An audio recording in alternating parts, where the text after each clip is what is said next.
Passport জটিলতায় বিপাকে পড়েছেন মালয়েশিয়ায় বসবাসরত প্রবাসী বাংলাদেশিরা। বন্ধ রয়েছে এমআরপি পাসপোর্ট সেবা। ভিসার মেয়াদ শেষ হওয়ায় পাসপোর্টের আবেদন করেছেন 25,000-এর বেশি প্রবাসী।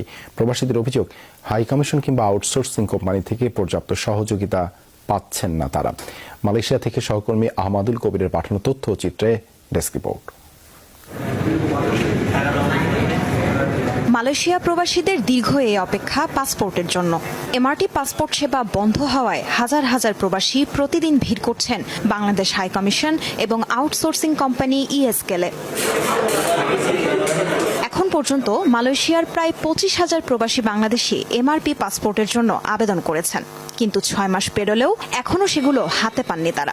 এদিকে ভিসার মেয়াদ শেষ হওয়ায় এরই মাঝে অনেকেই হয়ে পড়েছেন অবৈধ, ফলে জরিমানা আর গ্রেফতার আতঙ্কে দিন কাটছে তাদের। সকালবেলা আমরা আসার পরে বলতেছে 500 লোকের মাত্র কাগজপত্র নিবে।